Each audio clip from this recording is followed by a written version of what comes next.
saying good morning. Welcome to Racial Equity in Richmond, the web series. I'm your host, Ebony Walden, and this is a component of the Richmond Racial Equity Essays projects where we're asking Richmonders from all walks of life to discuss their thoughts on what would an equitable Richmond look like and how do we get there. We're joined this morning with Melody Short and Adrienne Cole Johnson.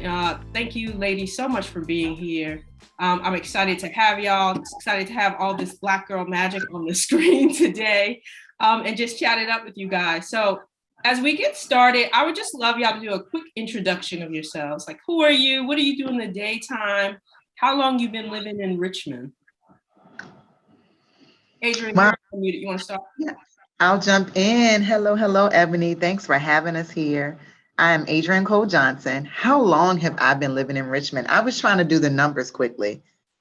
In all of my 40 plus years, about 29 total. So as a baby through college, 18, and I've traveled the world. And then I think I've been back for about 11 years now. So I've seen a lot of Richmond, spent a lot of my work in community and creative spaces. Working around engagement, always passionate about outcomes for Black folks. And so that's been a theme through most of my work. Lovely. And what about you, Melody? I am a native of Richmond, left at 17 and came back after having my daughter. So I think I've been back for maybe almost 12 years now. Yep. And so I do the work of small business development, particularly in support of Black-owned businesses. In Richmond, I've been able to do that work for the past 20 years across the nation. And last year, just made the decision to plant both feet here in the city and do more of the work here in Richmond. Y'all like go back and forth, but we are glad to have y'all back. I've only been in Richmond 7 years, but heard both of y'all names when I first got here. So tell me a little bit before we get into the questions about y'all's work together. Y'all have done several projects together. Just give our viewers just a flavor of the dynamic duo that you both are. No modesty. I'm the oldest. So I'm going to tell Melody she has to take this question. Pull that card. We have, as we shared, the times that we've returned back to Richmond, we didn't grow up knowing each other, ironically enough. But Adrienne and I had the good fortune of connecting both upon our return to Richmond for family reasons. And we both have had these vast experiences across the country, whether it be going to school or doing work in different cities around community development. And so we were introduced and we clicked immediately. And so early on, it'll be 10 years later this year, we launched the Artisan Cafe. And so we both really wanted to have the opportunity of having similar experiences that we have been afforded in other cities, DC, New York, places that we've lived, Adrienne, St. Louis. And we saw that in Richmond, there was this bustling art scene taking place, but it was not fully representative of those who live here in the city, particularly speaking Black people and women. And so the Artisan Cafe was born to give to give all, essentially, but particularly speaking, we wanted to make sure Black folks had the opportunity to use the gifts that they had been blessed with to create some additional income for their family, whether it be full-time or whether it be to supplement their income. And so we did it in a very fun way. We created these experiences. We brought Black people to art galleries and spaces before, we love seeing that it's happening now, but we did get that started about 10 years ago so that we would feel comfortable and that the institutions and the powers that be welcomed us, and so we know that there's a lot of work to be said around a need for equity in the art spaces. And I would like to think that we kicked that initiative off about 10 years ago. And so fast forward to present day, we continue our work, but now in the form of the Richmond Night Market. And so now we give the artists a more consistent platform to be able to connect with their customers, but also connect with the community. Right. So I love this combination of like your engagement and then the business focus. It's like, boom, y'all put that together in those particular endeavors. And they've definitely been just enriching for Richmond, which is growing and changing, but sometimes I wonder, are we cultivating space for folks of color? And I love that y'all have created these spots, right? Because I feel like Richmond still seems like a tale of two cities. So bringing our voice and giving us platforms is really, really important. So let's jump into the questions. Why don't y'all tell me from y'all's perspective, what was like, why are you doing the work you do? Can you identify a pivotal moment or point in your life that led you to your current work? Wow.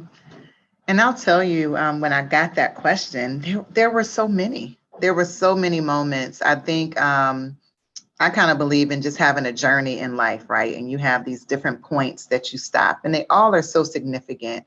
And so there have been a lot of points on my journey. I think one that really stood out to me is I was living in Ithaca, New York at the time, and solitude, right? Like a lot of people don't come to Ithaca. People have been in New York and not Ithaca, right? And Ithaca is gorgeous. That's what they say. It really is a beautiful place. But I was there. I had finished college, doing the traditional thing, right? You graduate high school, you finish up college. And I chose to take a pause at that time. I was working in higher education, but I just really had one guiding question. What's my purpose? And I always have even been a child who thought about that. What's my purpose? Why am I here? But I kind of started with my passion. And at that point in my life, and I had to have been in my early 20s, I really identified my passion as Black, right? How we live, how we exist, how we find joy or not, right? In this space, just the world, but really thinking states-based. And then also an active population. And so I knew that my work needed to be with folks who were active, folks who wanted to be involved, folks who wanted to see change and manifest it for themselves. And so, and again, Black folks, people of color for sure, but as my lived experience, Black folks were really centered there. And so I knew that wherever my life went, I needed to be working with an active population and people of color, in particular, centering Black people in that work. So that was one that really stood out for me about why I was committed to kind of social work, social justice, education spaces, and even in business opportunities really have always had that focus. Was there something particular about Ithaca, or that's kind of where you had that epiphany? That's where I was at. I kind of visualized. So I just remember being here in this beautiful space and having so much gratitude for where I had gone, where I had come, the journey I had been on. But Ithaca just in nature is a beautiful space, right? So there are waterfalls. And so I was often having these thoughtful moments about passion and purpose outside, outdoors, right? Just like, how do I fit in all of this beauty, right? So I will say, I don't think it's by chance that I was in Ithaca. I think being in that space allowed me some freedom. Breathing space, yeah. To do that. Mm-hmm. Yeah, I would imagine if you were in busy New York City, maybe you wouldn't have that much space to think. Yeah. And first time not living in the South, right? So, at that point, I lived in Richmond. Yeah, I had lived in Norfolk for a very much, it was a different feeling altogether. And I do think had a lot to do with the freedom that came in place with even giving myself space to explore what was most important. I love that. Absolutely. What about you, Melody? To Adrienne's point, I think there have been a few pivotal moments, but I would say the one that I am reflecting on most is actually very recent. And I would say COVID, to be honest. Feel like I was at this crossroad as a Black woman facing two pandemics essentially, and really had to sit down and think about what's most important and what type of life I wanted to live. And for me, it's really about one that is full of joy, freedom, and service. And, I've been doing this work of supporting Black businesses across the country for 20 years. And so I feel that I've been blessed in that regard to do work that I care about, but also with my people to help support and elevate their businesses. With the exception of the work that I've done with Adrienne, all of my work had been centered between like DC and Brooklyn for the most part. And the pandemic just, had me thinking, what is it that I want my legacy to be? How can I continue the work that our ancestors were striving for to achieve a certain level of freedom? And for me, it's all about the economics in many ways, which is why I do the work in the small business space. And so I said, you know what? We have so many incredible examples. Our Black Wall Street, Jackson Ward, is one that's kind of lesser known, likely due because of not really having tragedy associated with it.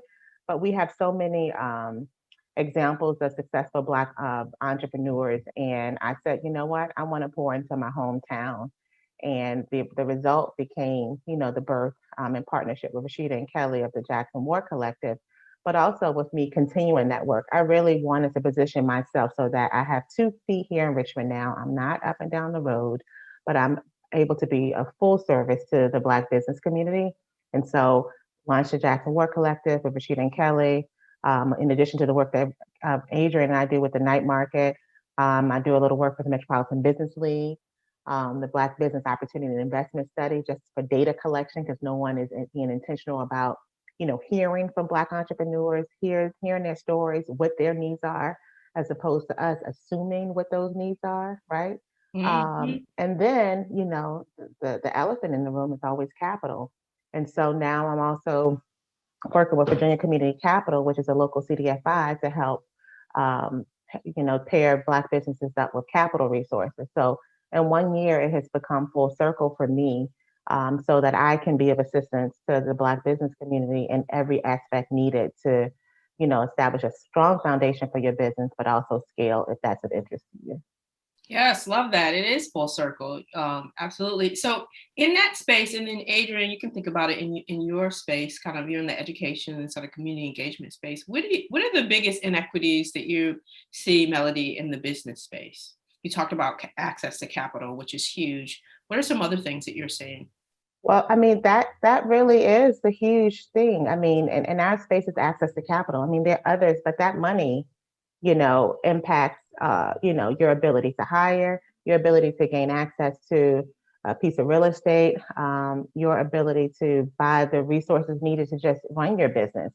And so it's a huge challenge. And the piece that's most ugly is that there are a lot of requirements that were put in place prior to the pandemic that remain in place. So it's like you have businesses that were not on a equal playing field prior to the pandemic, but yet and still the measuring stick has not changed. And so one thing that I'm saying to these financial institutions is that, you have to redesign the system. I do remain optimistic that there's some change happening here in Richmond, particularly with our CDFI, Virginia Community Capital, because they have recently made a commitment to Black entrepreneurs.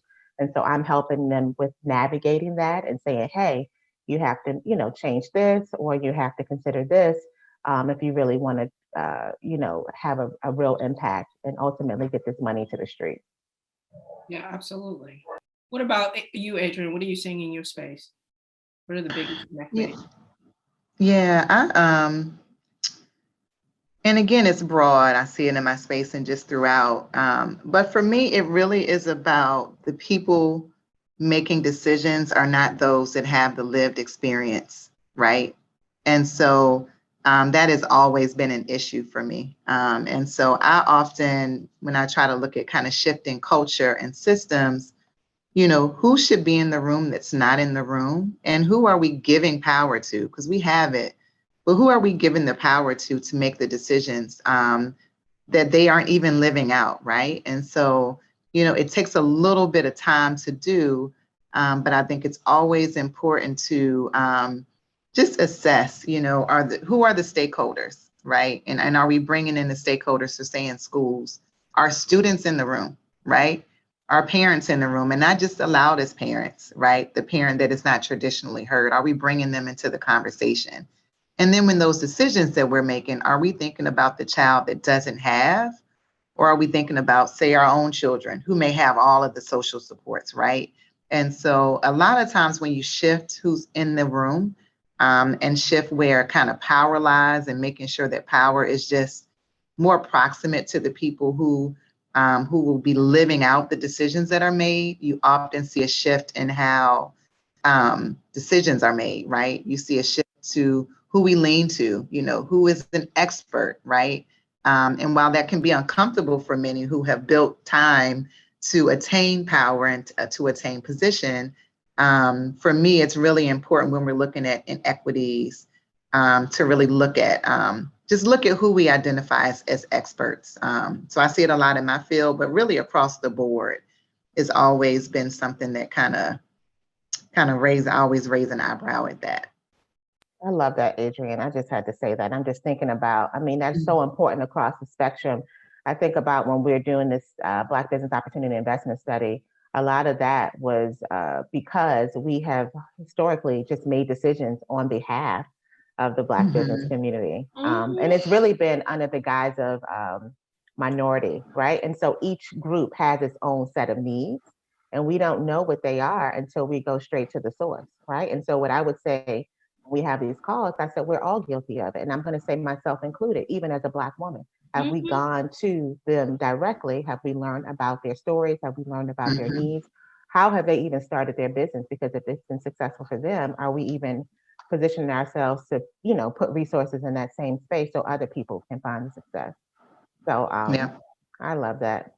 Yeah, I think it's so important. I think both of you kind of alluded to this whole mindset shift we kind of need in doing the work, right? The work of like, how about we actually talk to the people and engage the people and engage them as experts, the ones we're trying to quote unquote serve. And it takes a shift from all of us, right? Like I, you know, guilty of like, okay, we like to be in service of others, but we need to do this work with people, whether it's with the business community or whether it's with folks in schools or doing other community-based programs. I think that's a huge mindset shift that we often, I was with one of my clients and I was like, okay, let's go back to racial equity 101. You came up with some great solutions, but did you engage the people that these solutions are quote unquote for? And they were like, how did we miss that?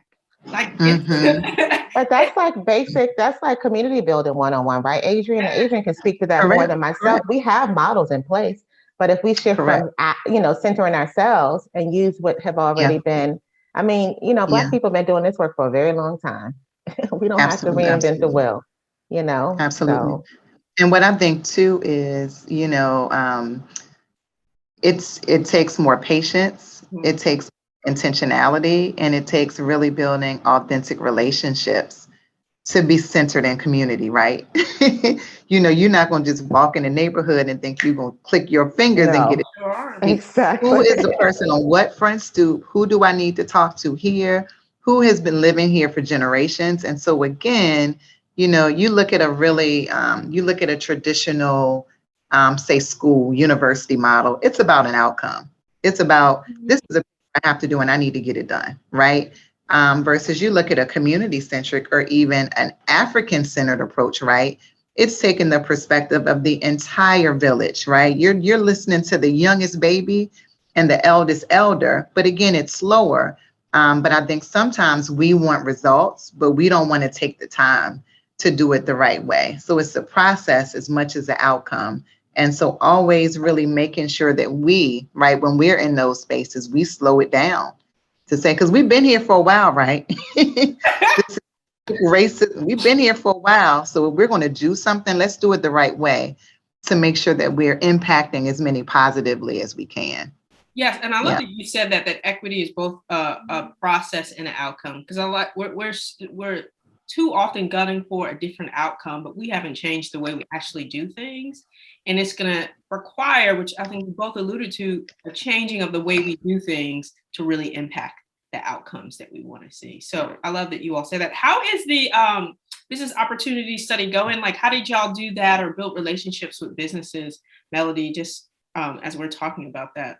It's going well, and it's exciting, and it is emotional, and it is just a reminder that, you know, again, our people have been doing this work. So when they see us young, you know, they consider us young generation coming around, you know, it's kind of like there's a protocol, there's a certain way in which, you know, things should be done to make sure that, as Adrienne said, the youth are engaged, but the elders are engaged, because there's wisdom, you know, there's something that you can get from both and everybody in between. And so it's been good. We are going to be putting everything together to come up with a report to kind of hopefully advise the city of Richmond, particularly economic development, on ways in which to collect the data ongoing, so that we are Yeah. really prioritizing and centering Black businesses, because up until this point, any data on Black business, again, was collected under the guise of minority, under that umbrella, and it's through like the census. And, that's only ever so often, and, it's quickly outdated. And not to belabor this, but I'm getting all excited about this conversation. Adrienne, I want to just also throw in like sacrifice. I think that, like, yes, we have been at this table for so long, but we're constantly having, going back to square one because of the inequities, because of systemic, racism and all the things that are in place. But I think that we also have to realize that there's a certain level of sacrifice that's required. So case in point, Adrienne is doing the work, to improve upon the educational system. It may require me putting, and people don't want to hear this, but putting my dreams on pause for maybe a year or 2 or 5 years, whatever it takes to kind of help elevate her work. I think everybody has their time, but I think that we have to be willing to make that type of sacrifice, because again, that's removing yourself and that's centering the community and the work that needs to be done. And I think that that's really important. I think if more of us did that, we would also be a little further along than what we are. But I think, we've just kind of been struggling as people for so long. And I get the sentiments, you want to get yours, but it's, it's really not about that if we're to elevate as a community for generations to come. Yeah, I love that. That collective. But it's collective. Sacrifice is one end, but it's a collective encouragement, empowerment, and uplifting, right? So I don't win unless we all win, right? Exactly. Yeah. I'm winning by myself. Is that really? I mean, right. In my essay, I was like, I guess I'm an anomaly, but who has time? Like, I want the rule to be Black prosperity. Like, I'm not okay with just me winning. Okay, hooty do, great. Like, but unless I'm seeing Black people winning and that's the rule, like that's when I'm going to be happy, when we are by and large winning and we have flipped that script. So I absolutely love that. So second to last question. So your vision, one sentence or a couple sentences, your vision for racial equity in Richmond. So I wrote mine down. Okay. Adrienne can flow. You're good, Melody. Well, listen, Melody has to have, this is so that Ebony is pleased with the guest that she's invited for today. So I thought about it. And so what I came up with was a public acknowledgement, for both current, I would say, and past inequities to be accounted for, again, specifically around economics and race. To rebuild the current infrastructure, so the systems that are in place that have only positioned like the white community to thrive, and for the Black community to receive a form of reparation. Come on now. That's my vision. I love that. Acknowledgement and reparations, because acknowledgement is not enough. Don't just talk about it, be about it. All right. Be about it. Adrienne, I love that. Run off the dome with yours. I love that. I wrote a few words, but Mel, it's so official. I love it. So I wrote essentially what I talked about earlier, reframing power and influence, bringing it proximate to the people, right? And I would see on a few different levels. It has to be in community, but it has to be in micro, meso, macro. That's my social work framework, right? It has to be amongst individuals, families, has to be in community, but has to be in institutions. So I think when we do a reframing of that power and influence, I think we see a significant shift. Yes, radical reframing. I love that. Radical reframing. Radical. And that's what we need, all of us, right? Because we've been, as Black folks, as Black women, have been impacted by these systems and structures as well. Yeah. We have to pull ourselves from the matrix too. Absolutely. Yes, that's a real thing. Yeah. Yeah. Because we drink the juice as well. So wonderful visions. Give us one or two things that you feel like we can do to help achieve the vision. Like, what can you do? What can the city do? What can we as Richmonders do to help achieve that vision? So for mine, I would say just to, ensure, I mean, there's several things, but, ensuring that Black people are provided resources, monetary resources, not just technical resources. We need cash. We need access to capital opportunities, access to real estate, and selected as decision makers in every single aspect of the systems that govern our lives here locally. That's very important. I think the representation at the table matters. And if the table doesn't reflect the greater community at large, it will ultimately not benefit the greater community at large. So capital. I'm always talking economics because I do think that is that impacts every aspect, whether we're talking about food, whether we're talking about housing, the economics of it all is what's most critical. And that's the space that I would put that in. Absolutely. Show us the money. That's Mel. If show us the money was the word. So many I love it. quotes from this conversation. I love it. I love it. I love Mel, I have to say, I just love the consistency, right? And it's good you're a driver, you are driving that home. So I'm just really appreciating that in the moment. And I'm interested how I'm kind of a social and economic person. So a lot of my thoughts are really social. So one, I think thing you can do is really support the doers in the community. Oftentimes with this work, some of us may rise up, we may be a face of a thing, but there are often people who are doing the work with no recognition in the community, using their own resources to get things done. So many people are flashing throughout my mind. And so I think whenever we're in these spaces or whenever you have the opportunity, really taking the time again to be intentional to find out who is doing the work and supporting them, hopefully financially, right? But of course, in your support. So always kind of keeping your ear to the ground with that. Centering the voices that are often not heard. I never say give voice. You can never give voice to someone. People have their own voice. That just is a little pet peeve of mine. But centering those voices, right? And so for me, that means, and I think we all have alluded to it now, and I think I can comfortably say, even within this call, we have a bit of freedom. We are probably moving through several social classes, and we haven't worked hard to do that, right?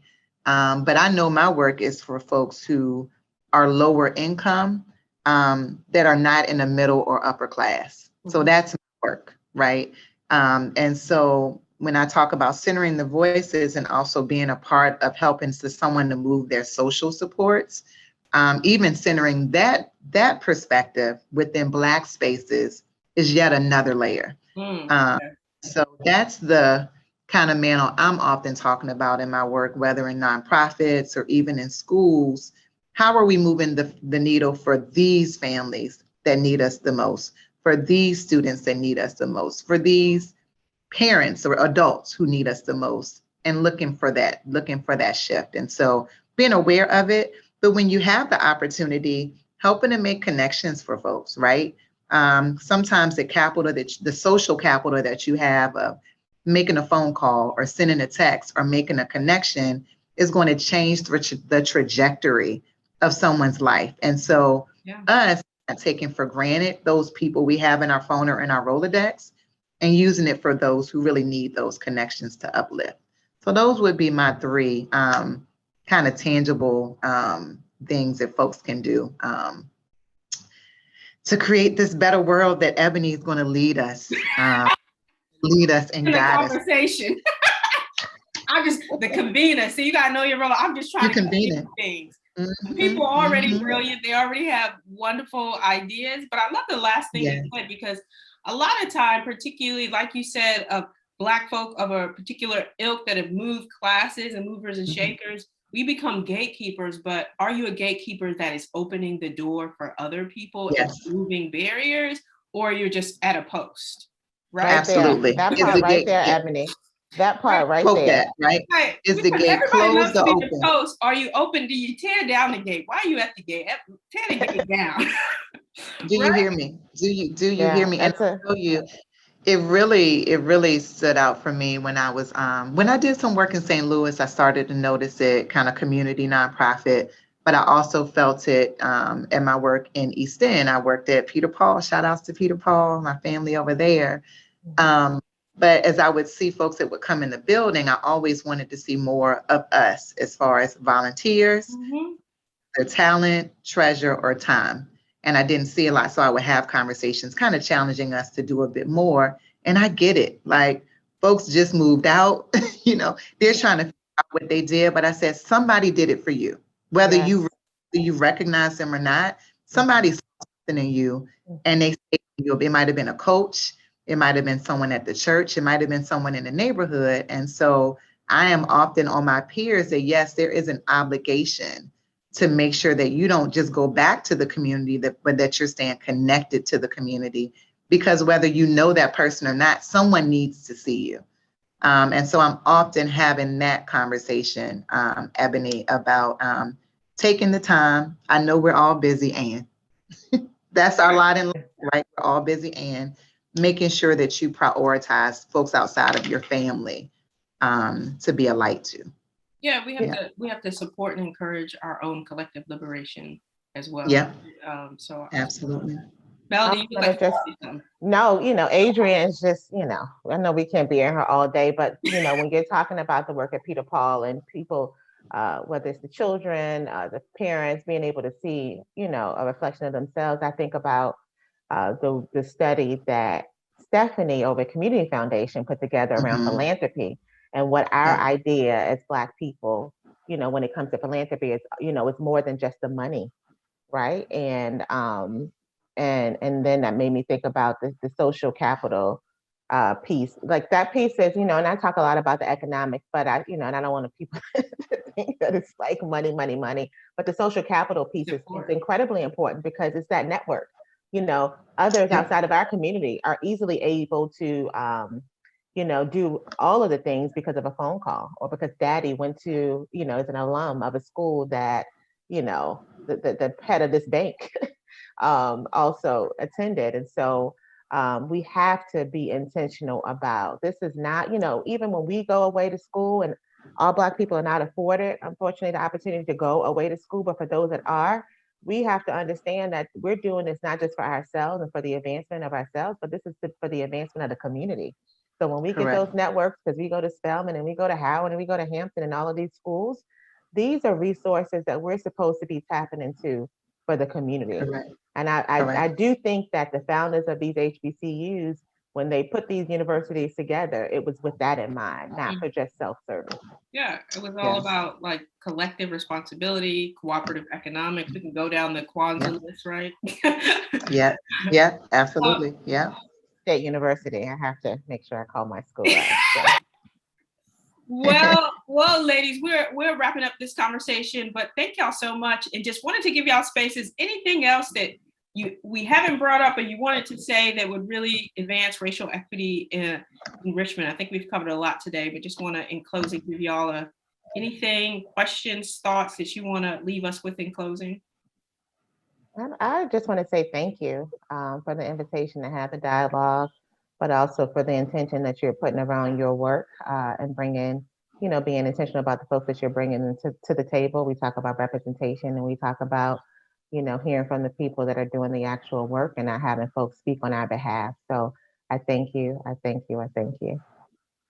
Thank you. Absolutely. Yeah. And I think I'll just add, and I ditto Melody, just thanks for even creating this space for us, Ebony, to have this conversation. As you said earlier, all the Black girl vibes going on in the virtual room. But one thing is that we do a lot of listening is important. If anyone knows, I'm an active listener. It's a strong communication skill set for me, right? So I'm all about listening. However, I'm also all about action and solutions, right? And so I would just want to challenge anyone who's able to view your series to really take these conversations to move them to action. We need actionable outcomes and results for Black folks right now, and so listening is great, but challenge yourselves individually and of course, professionally and personally to really look at what's the action that I can have some responsibility for to change the paradigm around racial inequity.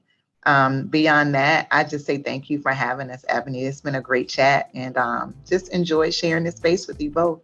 Likewise, thank y'all for your time. Thank you for the work that you're doing in the community.